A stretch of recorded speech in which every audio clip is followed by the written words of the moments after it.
Hello everyone, and welcome back to another War Thunder video. Today we are going to be watching a replay sent in by one of my moderators, MetaDave, which I will just be calling him Dave for the sake of simplicity.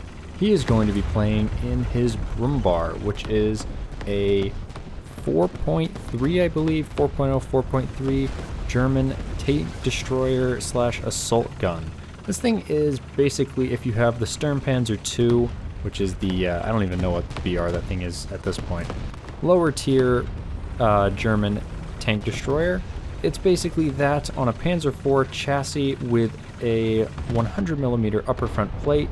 This thing was used during World War II as an assault gun, and not really in the role against tanks as you see it in the game here. But nonetheless, Dave is going to be showing us that it could indeed be used in that role if you manage to hit the vehicles. They're definitely going to feel it when you have a large caliber, high explosive shell slamming into your vehicle, especially when those vehicles are lightly armored, or apparently T-34s. Just goes right through the front plate, detonates the ammo. That is one less Ruski to be dealing with, as the Panzer III there does a little bit of pushing on the poor Daimler. Not sure what's going on there, but Dave is going to be cutting up to his hunting ground, which is going to be up by the B point for the remainder of the video, or at least the remainder of his life in his Brummbär. He's already up one kill as the Panzer IV to his right dies there, and he passes another one, comes around the corner, and T-34 and Su-152. I'm pretty sure that Su-152 hits him. I can't believe it didn't kill him, because last I checked, that thing does get a decent amount of penetration, but probably just hit some sort of weird angle, or who knows, might have just hit like a little tiny minuscule piece of armor that the 152mm shell decided it couldn't go through. I was playing the other day in my IS-2, and I ran up against a Tiger. Shoot him right in the turret cheek, you know, roughly 100mm of armor. No, your 200mm of pen has no power here. It's just how it is in this game. And a lot of the reason why I don't play it as much as I used to. But nonetheless, what is so good about the Brummbär, and why would you buy it? Well, honestly, this is not the best premium that you could buy in the game. It is certainly fun, as Dave is going to be showing us here, as he completely obliterates that KV-2. But it's not really the best premium to buy because it's a little tricky to use. The gun is not super reliable when you hit things.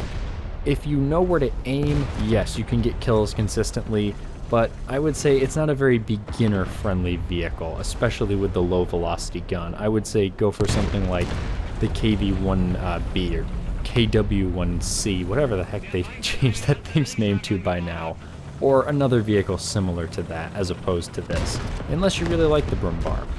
But we were asking what's good about this vehicle.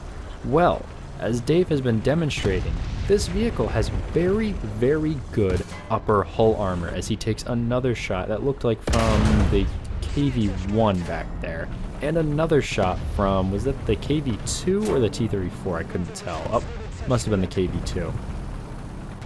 With that sloping and the armor combined, this vehicle is very strong frontally, especially at this BR. With there's not many things that'll go through you, and a lot of people don't see Brummbärs often, so they will just continuously shoot that upper plate.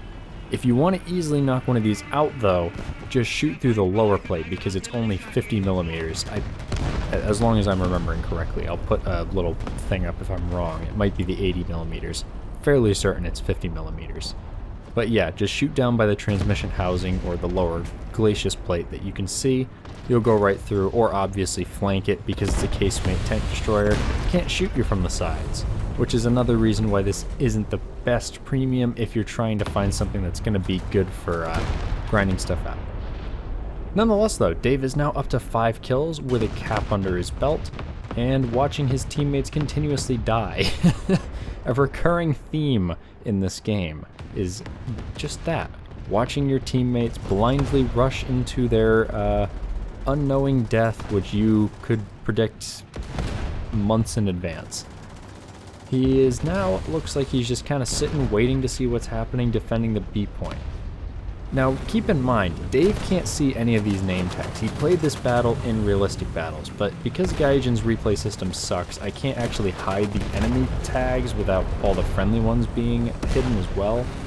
But regardless. Dave pushes out from behind the cover there, runs into a T-34 and an M3, hits the T-34, and it looks like the tracks ate most of that high explosive shell. There's a KV-1 over there, but that's kind of going to be a tricky shot. All it would take is him clipping one of those things, but nonetheless he hits it. I bet you if that was me, it would have clipped onto one of those wrecks over there, and my shell would have just disappeared. I have very bad luck with these sort of vehicles like that. But one less vehicle, and I don't know if... Oh no, he's not going to get that KV-2. That KV-2 is going to zip away. Dave is waiting for the reload, and he comes around and sees the M3 Lee, who's hiding behind the wreck, and once again, perfect aim right over the hull, but a sneaky KV-1 finally gets behind him and kills him. So, pretty good run, 7 kills, and now we are just going to wait as I bring up Dave being in the plane through the horrific replay system here.